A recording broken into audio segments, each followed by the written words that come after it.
have solved the issues now coming into Champions Select once again. I'm Richard Paulscam, alongside me is James Dress-O'Leary, and hopefully we can get into this one. So we do have all the picks now, as you can see on your screen, and Vi was the very last pickup, so it wasn't a Hecarim that we were maybe looking towards, but we do have the Pantheon as well coming out from the blue team, for the purple team, sorry. Yeah, and that's lane Pantheon by the looks of things, which, you know, is something that hasn't been seen since summer 2013 season. I can tell you the exact setup that was in. Last time we saw lane Pantheon was against an Ari, because I remember Scara playing it. Because he was having a long discussion with me about how Pantheon is actually super good against how Ari used to be when she was broken and seen in absolutely every game. So possibly mid, possibly top. Wouldn't be the first time we've seen mid with a teleport, which is why it's kind of up in the air. But from the summoner setup, I would kind of expect KL to be going mid at this point. Yeah, especially with the teleport. Typically top lanes will just take a teleport because that's what all top lanes do now. You just teleport into the top lane for the sustain, and then you teleport down for the team fight as well, because it's such a long way to go from the top lane to a dragon fight. So we will see how this one will be working out, but you never know. Yeah, you never know indeed. Things can always move around. You never know, especially in the setup we've got from Worlds, where there have been a lot of lane swapping. Typically that's bot lane and top lane. Yeah. Because you can kind of move out of lanes that you really don't want to see. So, I mean, it's something we'll end up watching. I don't really expect we're going to see too much in the way of lane swaps because of the vulnerability of Amumu at blue buff early on in the game. If you pressure that out, it can be very difficult for an Amumu to get his footing until he really has the spirit item completed. So it's one of those things I kind of expect a standard matchup here.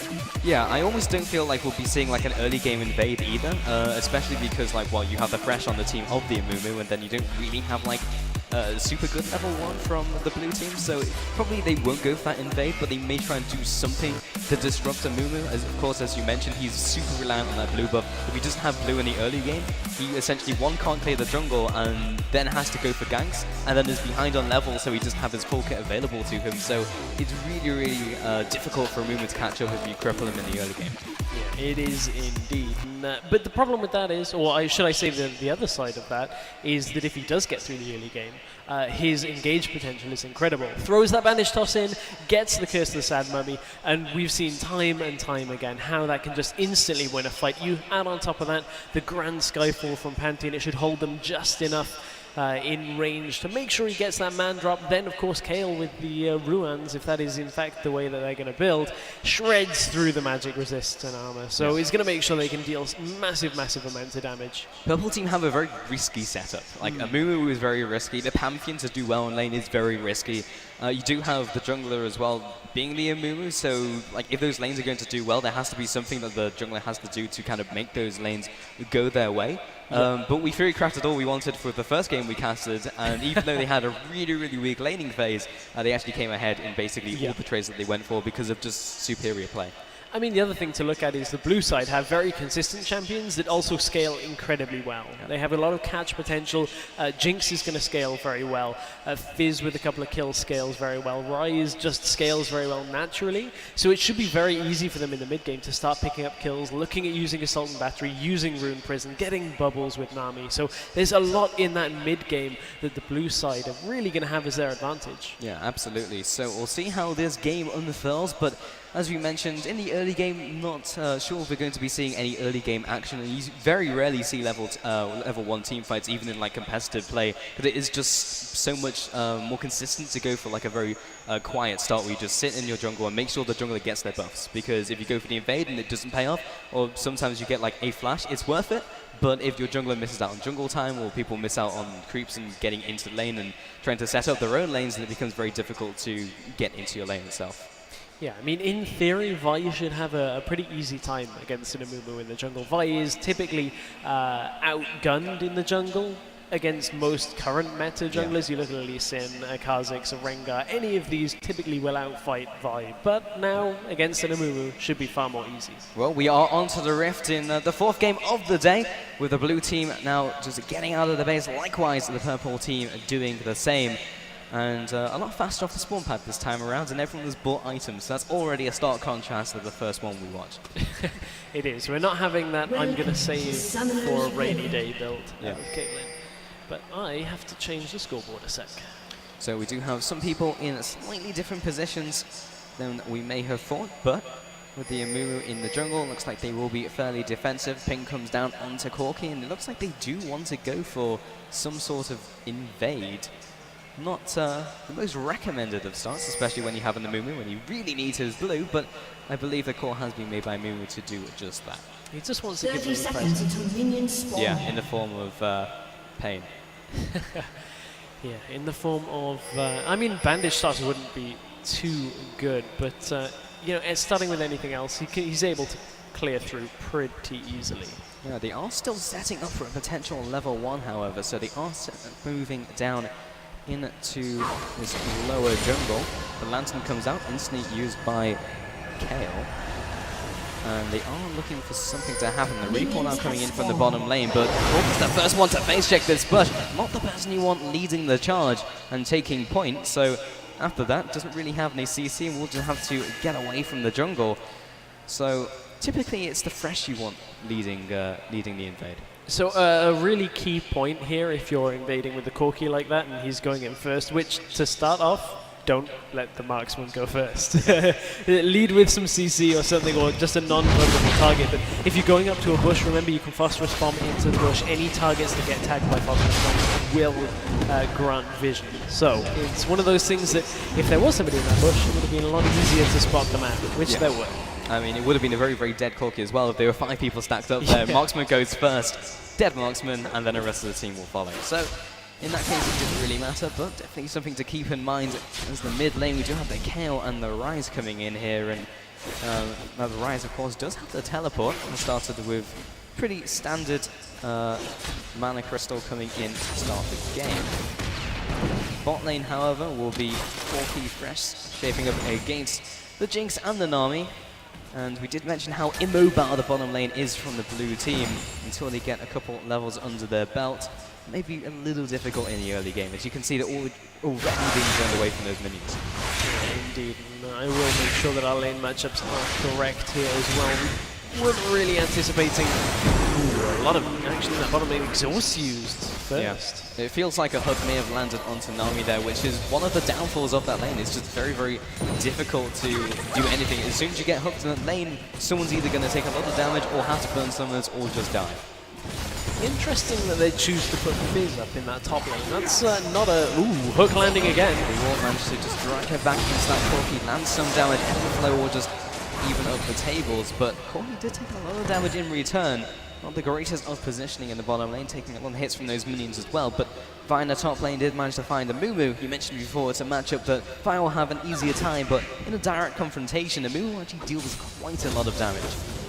This top lane matchup, it's going to take a couple of levels here before Fizz can actually start competing against Pantheon. It's pretty difficult to lane against him due to that block that he's going to have on the first attack, and he gets a lot of harass out with the javelins, and as you can see there, just managing to put a lot of damage onto the wave, forcing a lot of mana usage out of Fizz, and makes it very difficult for him to farm. He did have a bit of a better gap in between the two. Pantheon at one point was about 10 CS to only about 2 or 4 to Fizz, but now he's managed to close that a little bit. But Fizz has had to go back already, and that is not a good sign for a champion in the top lane without teleport. It feels like a strange lane matchup if they chose to go for the lane swap, which is probably the case, but he didn't want to go up against the Kale because Kale can just pop the ult on herself when Turn the Waters is used, but in that matchup versus Pantheon, you're not even going to get to level 6 without really dying, and bot lane, again, the trade between the AD carry and support. It's interesting that Corki is wailing away against Nami while at the same time just getting destroyed by Jinx. The right target maybe not there all the time. Ooh, just got the cannon minion. Did cost him some mana there though, but it's one of those things that I thought he was going to choose the ranged minion over the cannon as well. I was like, ooh, that's not a choice you really want to make, but you know, those cannons are pretty important for those of you that are fairly new to League of Legends. Make sure you get the cannon minion from every third wave. It's worth far, far more than every other minion. Worth a lot of goals, and if you're laning with Refresh and you've got Relic Shield, then try and let him take it. And if he misses the first one, take all of them from him for the rest of the game. I feel like that's a point directed at me. Maybe. Maybe. Wow. That's a story for another day. But in the top lane, the story is Pantheon doing very, very well against the Fizz. 22 farm to 11, literally doubling his farm at this stage. And the first back did go to that Fizz. He did pick up the Doran's ring, or rather the second Doran's ring, just to keep him in contention in the top lane, trying to get those super efficient gold items in the top lane. And Pantheon has gone back to base, picked up the Vamp Sep to start off his build.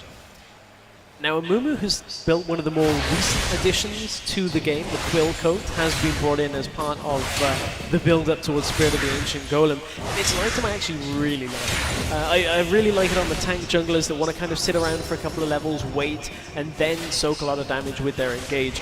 Not only does it give you extra damage to the minions as they attack you in the jungle, the monsters will take damage for every auto attack, but also gives you extra wards. It gives you more control on the map, and it's a really nice little addition to have. Allows you to buy a sweeper earlier. Typically when you do see somebody upgrade to the Quill Coat, you'll see them change out for a sweeper as well to make sure that they can keep vision control across the map.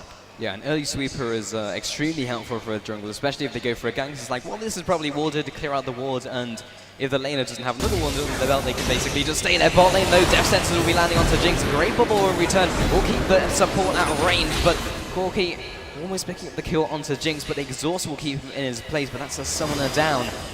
And the advantage is firmly to the bottom lane of the purple team. Yeah, we're seeing the exhausts come out very early on, and I mean the blue side so far haven't really wanted to fight those fights straight up, so makes you think, is that exhaust the best time to use it? But that's one of those things, is it better to be safe than sorry? Exhaust early and not take any damage in return, and then keep control of the lane. They're already well ahead. They're 39 CS to 20. They're bullying out Jinx ahead, so maybe they just don't want to give anything back in response. Yeah, very possible indeed.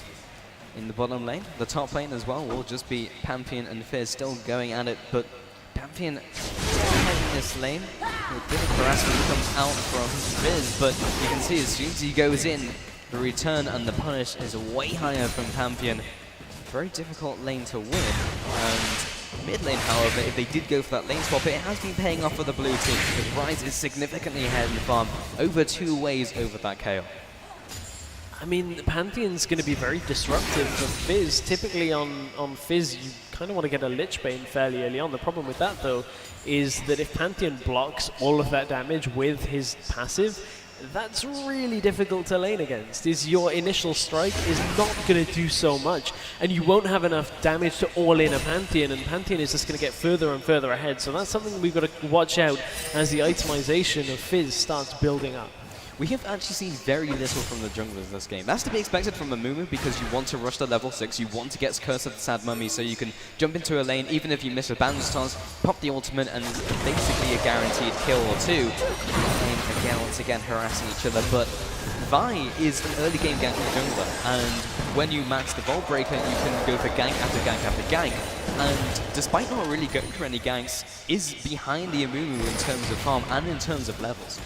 Yeah, I mean, Amumu's clear maybe a little bit better here because of that Quill Coat. Now that he's got that, he is going to want to sit in the jungle. He's actually looking for a blue steal. They know this is happening. Well, keeps the smite away. We'll be getting the smite down. That has gone to Amumu, but Pantheon coming into this fight. Very much the first blood on the table, but first blood will be going to that Amumu. Now chasing down the Rise as well. Can he get a kill in return? We'll be flashing over the wall for that Duke. No one will be following after, with Fizz now coming into this fight. 3 versus 2 if they go for it, but the splitting up, seeing if they can get away from this damage control at this point is what they need. Oh man, I thought we were going to see an awesome bandage toss over the wall there, but didn't end up happening. But the smite, as you said, went down in favor of Amumu, so he managed to pick up that blue buff and keep himself topped up on mana pretty handily here. But it is a fairly even game. Only 1,000 gold is the difference. 1 kill and a couple of little trades in the jungle is all that really has happened. But I guess part of the story here is in the bottom lane, just how big the advantage is. We do see a trade in mid, but look at the difference in bottom lane. Yeah, almost again double the farm coming out from Corki. 61 farm to 33. That being said, however, top lane will be dropping. Clearly, Fizz was just able to land the ultimate and pick up the kill mid lane. However, KO will be assaulting batteries, and the last auto will be picking him up. So there's the gank from Vi. Maybe a couple of levels too late, but it doesn't matter. The kill is a kill, and it wouldn't be a competitive game without a pause. It wouldn't indeed, but that was exactly what the blue team needed. They needed to get a couple of kills on the board and, you know, onto 2 of their more potent players here, as you see a Fizz and a Vi, they're going to really need those kills to start scaling back into it. And we already talked about how the scaling of their team is going to work. Jinx will scale naturally, Ryze will scale naturally as well. But a couple of kills onto Fizz, a couple of kills onto Vi will go a very long way to help them out in this game. But still, this is a very, very close game because the jungle has not gone as you expected it to. Despite that kill in mid lane, Vi was able to assist with that one. But Mumu has actually been counter-jungling the Vi, as we just saw at the blue buff, and that's simply something you do not see almost ever. Vi will out-trade the Mumu, but in that circumstance, Mumu just completely got there before the Vi was able to just read the map movements and the map and the jungle route better than Vi was able to in that scenario. Yeah, one of the problems they've got here, actually, another engage in the bottom lane. Oh, has been bubbled up out before taking the damage. Shield comes out. Will be Fresh just trying to keep them at range. The zap doesn't quite land onto the backside of Cork as he gets away from the fight, and a very, very weird exhaust towards the end of it. Using exhaust for disengage. Yeah. It's not always the optimum way, but Grand Skyfall has been used. The Mandrop comes down. We'll be jumping on towards that Jinx. We'll be keeping up at range with the Nami ultimate as well. And Vi was there for the counter gank, so ultimately nothing will be happening but the ultimate burnt from Pantheon. Yeah, ultimate has been used. That's a big cooldown that is not going to be available here for a little while. But one thing they've got to be careful of is that Ryze actually has his core items, has that Catalyst, the Protector, and the Tear of the Goddess, and he's going to start stacking those up. And if you let Ryze go too far into the game, it can be very difficult to deal with him. So they need to maybe put a little bit more pressure on that Ryze. Don't give him free farm in that middle lane, because a Ryze with free farm is very terrifying. Well, Kayle is actually just utilizing it every time it comes up, so she's auto-pushing the lane, meaning Amumu's never really going to get a gank down. Does have a lot of damage to offer, doesn't have very much CC of course, but either way is not a lane that Amumu can gank anytime soon. In the top lane though, because Pantheon decided to go into the bottom lane, they did trade a turret for that gank attempt, and because that fizzled out, really didn't do anything, Fizz was able to pick up the top turret, so the slight advantage now going to the blue team. Yeah, slight advantage, and a little bit of a different build here out of Kayle, or at least the build order. Going for Sorcerer's Boots first is going to give her more impact on her Q. The problem with that is typically you'll see a Kayle rush towards the cooldown reduction side of the Nash's Tooth, get the Fiendish Codex, because with a Fiendish Codex and a blue buff, you can actually keep Righteous Fury, the E, which turns your auto attacks from melee range into a ranged ability. That is up pretty much all the time, apart from about half a second. So it's one of those things that you rush the extra cooldown and you can stay in ranged form. Doesn't put you in a vulnerable position. It's actually very rare you see a mid laner actually go for their tier 2 boots before they pick up like a major item, or at least a large portion of their major item. So while that will increase the mobility of the Kayle in the mid lane, it will mean she's not quite at the place she wants to be when we start hitting those mid-game skirmishes and team fights. But bot lane, however, will be these guys still trading off against each other, but the farm differential is still staying the same. Double CS for Corki, 85 to only 46 from Jinx is going to become a major issue as we start heading into a potential dragon play. And man, that is difficult to maintain that kind of level. And the Jinx being caught as well. Death Sentence into the Tano Wave as a response from Nami. A lot of damage in return. There's the exhaust being used. Of course, the exhaust was already utilized by the Fresh early on, so that would have been a kill for certain. But he did use that for the disengage earlier. They got a flash from Corki, however, and while Corki will still have Valkyrie, that's about a 24-second cooldown typically, so it's a difficult one now in that bottom lane for Corki and Thresh to sit here unless they land a hook. Another death sentence onto Nami, but we do have the Vi coming in as well for the counter gank. Will be charging up the Vault Breaker, lands onto Corki, has the Assault and Battery as well, just to finish off the kill. She needs it. Will be getting that Lantern, ultimate comes through, picks up the first kill, still has the Assault of Battery if she wants to finish this one off, but actually clings onto it, even though that was a second kill if they wanted it. And that's the importance of that flash not being available. Summoner Flash is so crucial for an AD carry, especially if you're going to use an escape aggressively. You have seen Corki's Valkyrie into fights to pick up kills. The problem was he Valkyried straight into 5. And that is not where you want to be, because there is absolutely no escape. Yeah, absolutely no out from that scenario. Dragon will be going down now for the blue team, picking up an even larger advantage on top of that tower in the top lane. And it's just going from bad to worse for the team for the purple team. They did very well in the early game. They actually clearly had the mechanical skill to drag themselves through the lane, but when it's actually come to these fights, they've just been outplayed. They have done, and that's one of the things about this composition, or, well, what you'd expect from the purple team composition is in 5v5 team fights, they should, in theory, be the better team, but they haven't been in one of those 5v5 fights. They've only had 1v1, 2v2 skirmishes, with junglers coming in towards the tail end of fights, so it's one of those things that I think the purple team need to start getting themselves into 5v5 fights. But now that the dragon has been taken off the table, that's taking away one more opportunity for them to go for a fight. So they have to just sit in their lanes. And while they do have a massive advantage to Corki, that being said, mid lane though will have the Chum the Waters coming through. The rest of the damage as well from Vi. And a very smooth kill picked up onto the mid laner of Kale.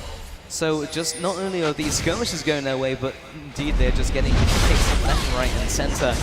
And purple team continue to fall behind. And Mumu trying to make something of the bottom lane, trying to go for this 3-man push. Hook almost landing onto Nami, but now the Nami is completely out of mana, and they should be able to pick up this tower turn. They've got to back away here because Curse the Sat Mummy is available for a Mumu, so if they chose to stick around, they could get a fight after this tower goes down, but it doesn't look like our purple team really want to take it. This is pretty much a free 3v2 for them, but they don't know where Vi is. They haven't seen her on the map. It's a little bit tricky. Last time they engaged like that, the numbers went against them, so I can see why you wouldn't want to engage there, but the engage tools were all available.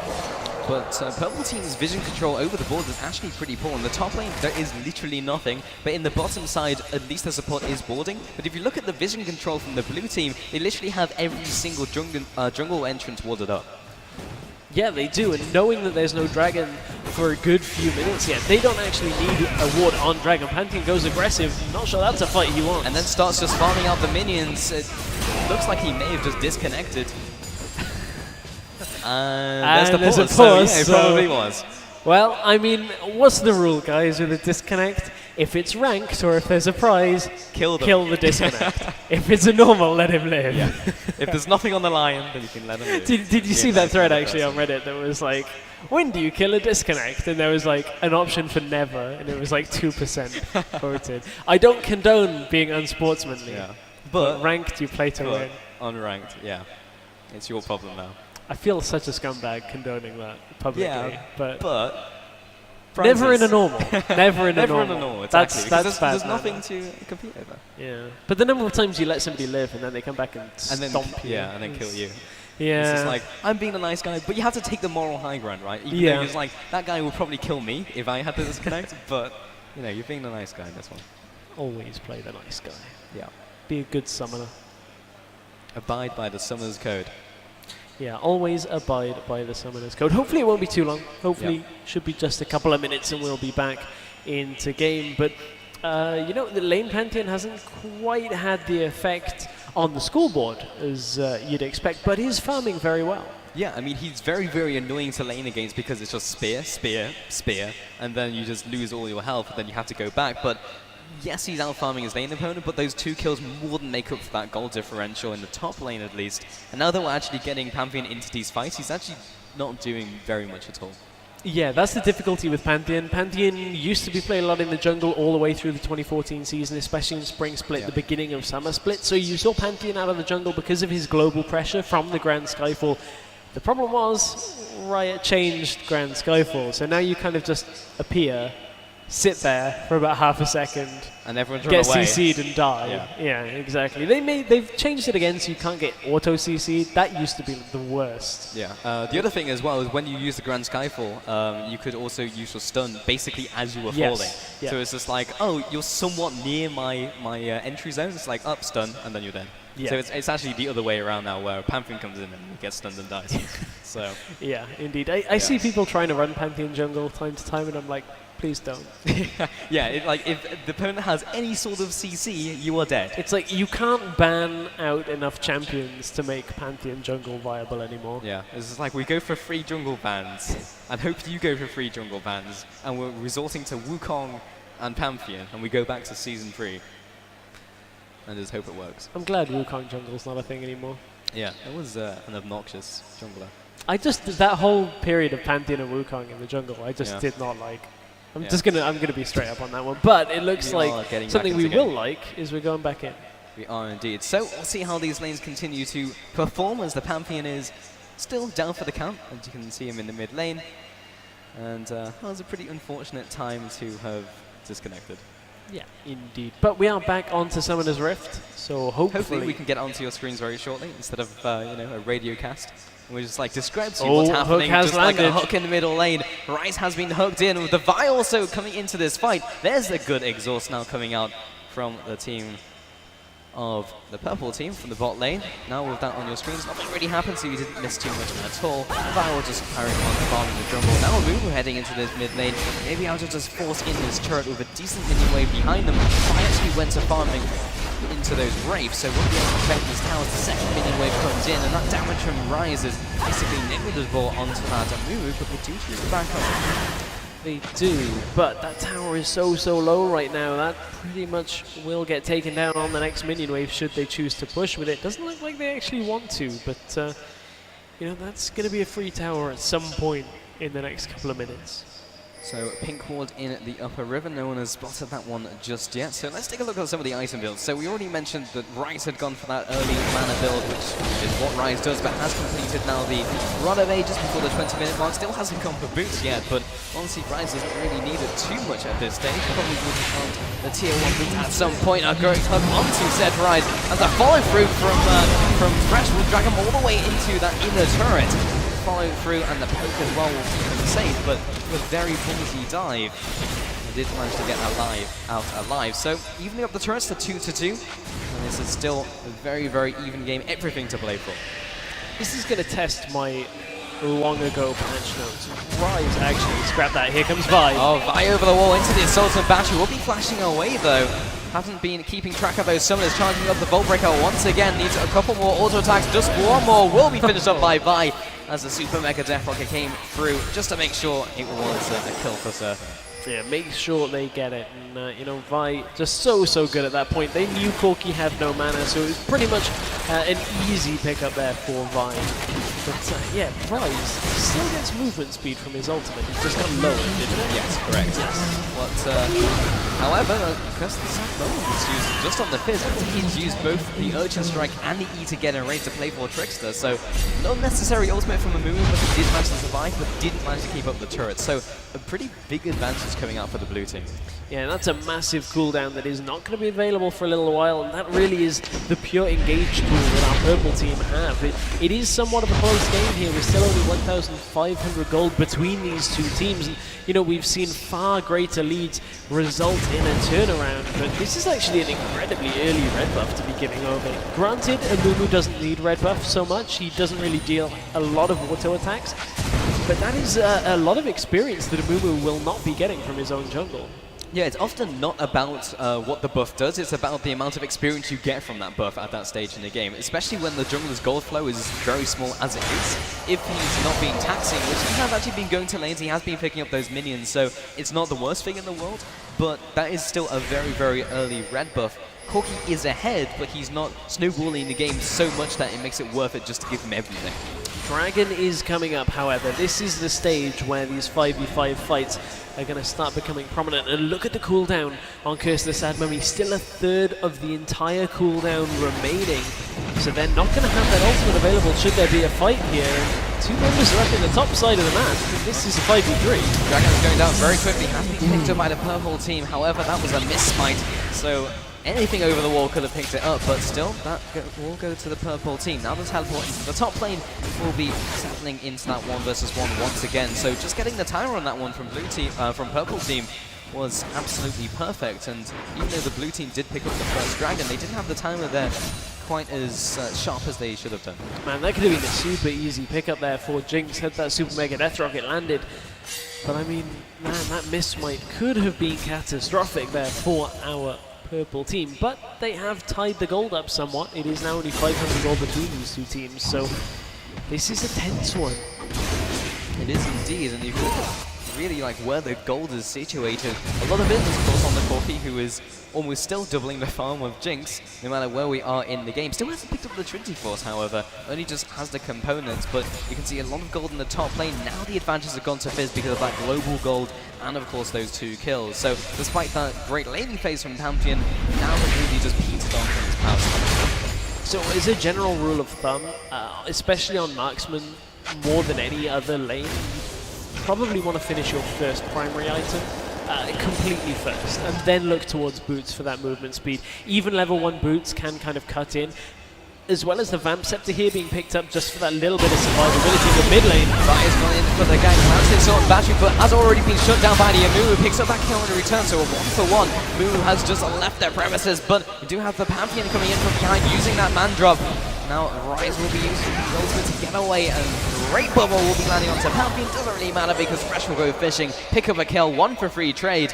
This time, Purple team coming massively ahead and evening up the kill totals. This is one of the problems with Fizz being in the top lane in this game, is they don't have that teleport available to cross the map to get into the fights. It's on Rise, and you saw Rise was already in that fight to begin with, so it's one of those things that right now, blue side just giving away a couple of bad fights. Rise might be caught. Yeah, Pantheon managed to interrupt the recall from Rise, but it looks like he's home safe and dry. Will be able to get back to that turret. Had the desperate power available, that being his ultimate to get back to his tower, and he should be good to go. But now the advantage is heading into the purple team, so they have managed to flip the table. And now with the advantage on their side, they have a fantastic teamfight composition, so as long as they can start forcing teamfight, you feel like the purple team will stay ahead from here on out.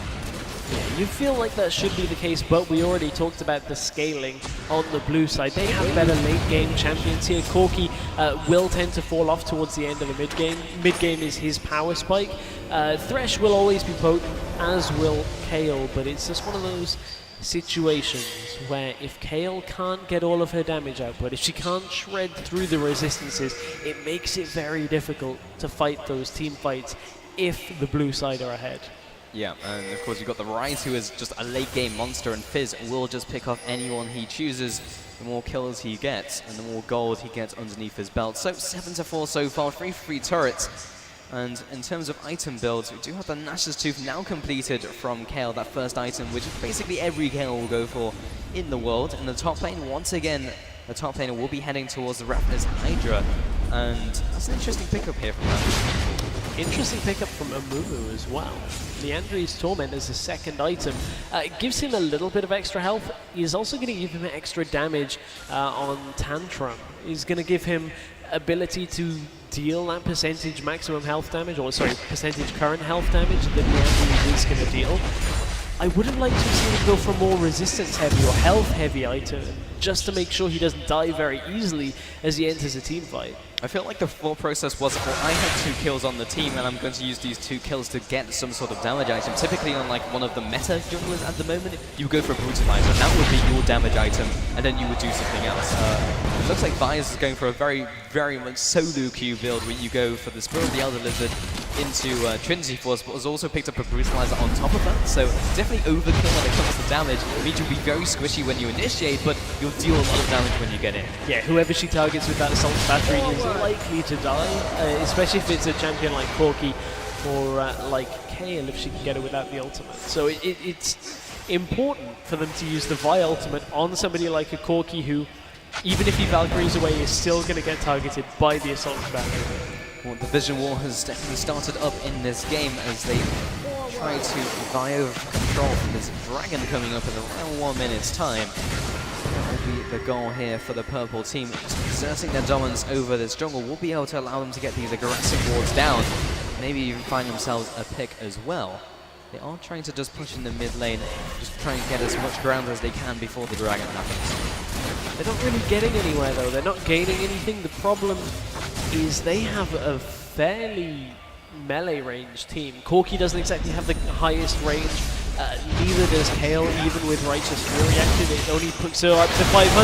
But the Death Sentence will solve all the issues. A great counter wave lands onto 4 players, however there's the Curse of the Sad Mummy, locks over everyone from that team with the blue team, but so many kills blocked and traded from both of these teams, but it looks like that the purple team is coming out ahead in this trade. He's one more auto attack to finish off that Nami, but didn't choose to go for it. Fizz off to that side, however, have to be very careful. He does have that burst still available to him. Amumu is the only one who's following up on it, but it doesn't seem to matter. Shut down on, comes in onto that Fizz, now pushing in with the middle turret, a fantastic play from Fresh to start off the fight. There's the potency of this team fight composition. The Curse of the Sad Mummy into massive amounts of damage from Kale means that they can absolutely shred through the fight. Even though they lost a couple of members to begin with, they still ended up taking control. They take an inner turret. Dragon has just spawned, so on their way out of the jungle, maybe they can establish some vision here.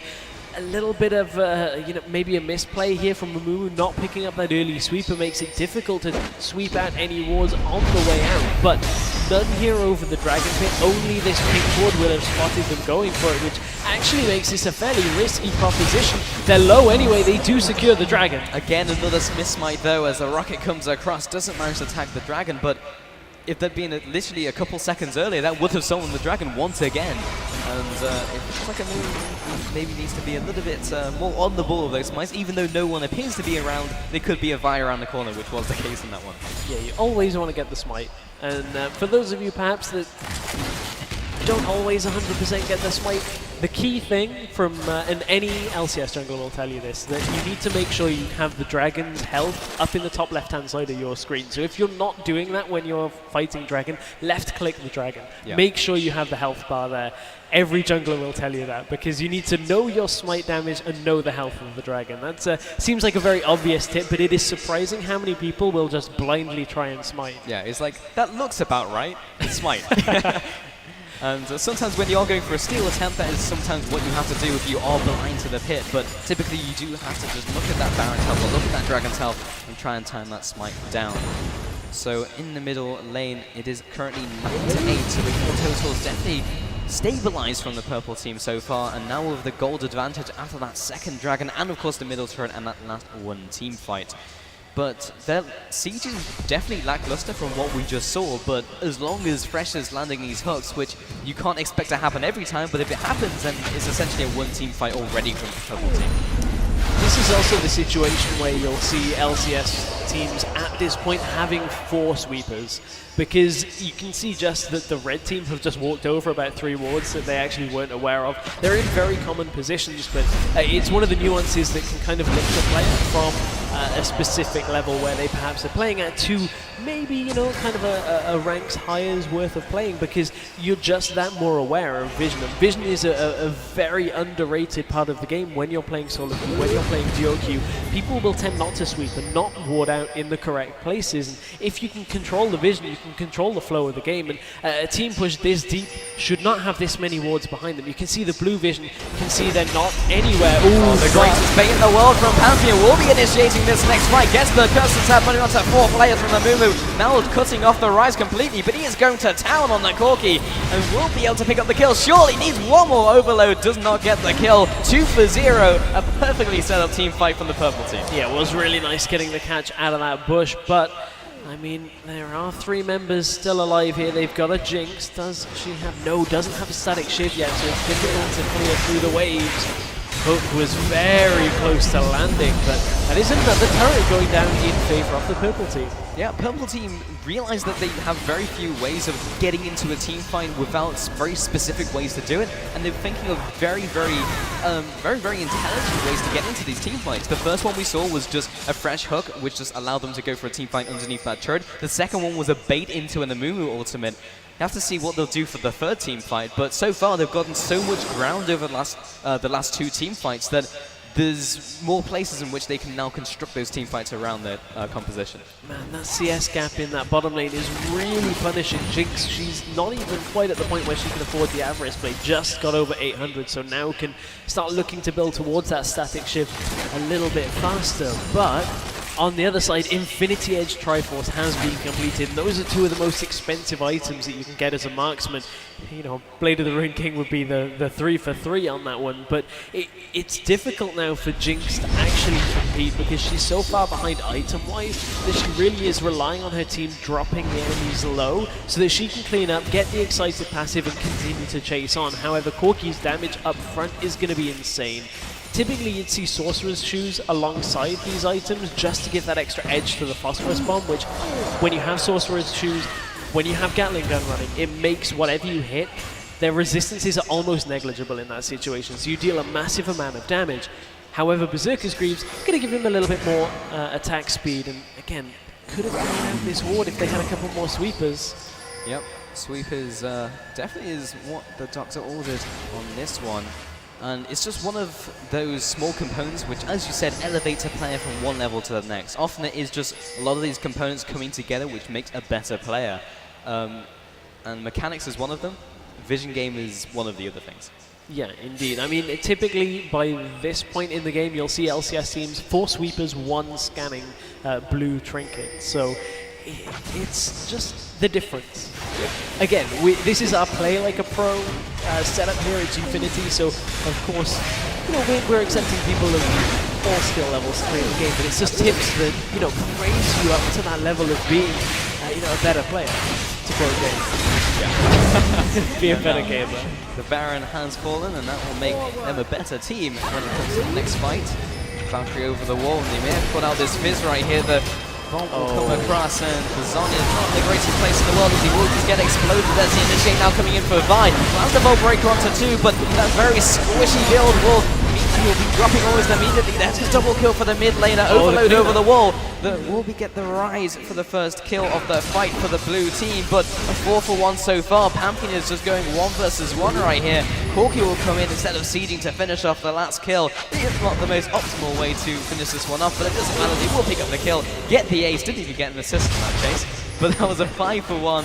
They should be able to take an inhibitor off the back of that. Yeah, they should be able to. I just want to double check. Okay, so Ryze hasn't quite got to the point where he would have his Seraph's Embrace, and that's such a key item on Ryze. It's so important to get your Seraph stacked up as early as possible, because the maximum mana, the AP that it gives you, is so good for those trades. That's why it looked like Ryze wasn't doing a lot of damage, because his AP right now isn't really there. Yeah, you set up for the early game by getting all of this mana, and then later into the game, the Archangel stuff turns all that mana into even more damage, but he's actually opted towards even more tanky items, so he's limiting his damage by just not going for the Archangels. Yeah, I mean, those items, the Frozen Heart is a typical item. It's the Negatron's cloak that he's trying to keep himself safe from the AP that's coming from him, coming from Amumu, but it's just not as integral as getting that damage on Ryze, because Ryze is a post-fight cleanup machine. That is what his moniker is. He's the machine gun caster that really can just shred low health targets. Yeah, he just sits in the team fight, will survive until the end of the team fight because he's so tanky, and then pop the ultimate and then follow through and then be able to chase everyone down, but not being the case so far. 15-10, however, massive lead now accrued by the purple team. Almost looking at a 13,000 gold advantage. Will be an uphill struggle for the blue team, but they do have the tools necessary to try and drag themselves back into this game. Sweeper now comes down, and the Fizz still hasn't got even tier 1 boots, which may help him not get caught. Like, what is going to happen right now? Death Sentence comes across, will be popping the Zhonya's. Tidalwave comes in for the disengage, but that is a very dead Fizz. Now to follow through onto that Rise, can be as tanky as you want in the world, but if you've got all that damage behind you, you will be dropping 3-for-0. Once again, Fizz gets caught. Once again, Fizz does not buy boots. That's the problem with Zhonya's, is if you Zhonya's against the high crowd control team, it makes it so easy to line up the crowd control. We saw it earlier with the Flame once the Zhonya's had come out. Again, you see it there. Just Zhonya's, while it keeps you safe for a little bit, if you don't... Okay, didn't even see that. If you don't have an escape ready, you're not getting away. And that is 5-for-5. 5-for-0. The purple team are just closing in on this game. They have the prize in their sights. Will be taking the middle inhibitor, and with a couple seconds remaining, they may at least be able to take one of these Nexus turrets. This is going to be tight if they want to finish the game, though. Not only the first one to head out of the base, but it gets immediately destroyed. That's already popped because of Zap Money, however. This might be a fight that they want. Shadow Waters picks up one, and now Rise is also trickling into this fight, but they didn't really communicate that very well. It was just one by one. Everyone dying one by one. Second Nexus turret falls, and this will be the Nexus falling in this 4th game of the day. And this will be the purple team picking up the win here, Stress. Yeah, that team fight composition was just that little bit better than a scaling composition. And, you know, that was, I guess, somewhat of a little bit of, a surprise. The fact that the pick composition, which you kind of expect to work a little bit better in what's essentially a mixed team, typically would do better. Yeah. But it didn't end up being the case. That bottom lane kind of just slipped away from the Jinx lane, and that's the difficulty of laning against a Thresh, especially with somebody like a Corki who's just very strong in the lane. Absolutely, but remember, stick around guys, because we have another game coming up very shortly, and you could be in with a chance of getting some awesome prizes, as we all have those prizes thrown out just in a second. So stick around, you may have a chance to play next. Yeah, indeed, and if you are here at Eurogamer, make sure that you do come over here to the Gfinity stand. You can see we've got Maokai in I say Maokai. It's a tree. There's a tree in League of Legends. It's basically as well. Maokai. I'm calling it Maokai for the remainder. But you know, a nice setup here with everybody here. So we've got a load of t-shirts. We've got a load of stuff to give away. If you do end up playing, you will get your hands on Arcade Hecarim, and if you end up winning, you'll get some PaySafe RP cards as well. I believe they're €5. But yeah, we've got a great setup here up on the Gfinity stage, and there's a lot going on. There is so much going on here at Eurogamer. If you haven't had a chance to look around, make sure in the break you look around and then come back here. Because this is where all the action is We'll going. be setting up the next game very shortly, so you will want to be back here for that. So Yeah. don't go too far away from our area. Yeah, don't go too far. We've also got some pretty awesome guys here from Riot. Riot Dragons is here. He's just joined us on stage. Riot Bolton as well. So, you know, if you guys have got any community questions for them, maybe you're interested in their Four Nations tournament, which has been publicized quite a lot, you can ask them. I'm sure they're very nice guys. They've got all the time in the world to speak to the awesome fans of League here, and you guys have been pretty passionate all throughout today. Yes, indeed. So we are going to toss over to our wonderful host and get back to you very soon. See you in a bit. Hello everyone, another amazing match, and it looked like the left-hand team has taken the victory. Congratulations, round of applause to the team on the left. I'm going to go and collect some t-shirts. And we've got some Riot swag, of course. We've got some skins, and the winning team also gets some, I think it's £5 or €5 card. And I'm stuck on a vine. Congratulations guys, please take a t-shirt. Draggles will hand you your cards. Round of applause to the winners as they exit the booth. Nice. Congratulations. Oh, fist bump. Little awkward pause for the fist bump. That was nice. That was nice. Congratulations. And then commiserations to the losing team. They will still get some Riot swag, but round of applause for them too. Everyone's been playing so well. And it's nice to see a mixture of both men and women playing next to each other. Awesome. Thank you, Riot, for the swag. Very nice, Bolton. All right, so we are going to be back in about 10 minutes. Pick some more people, play some more League of Legends. So get yourselves ready, and 10 minutes from now, we'll play some more.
You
are the esports generation. It's been built by us, but it's for you.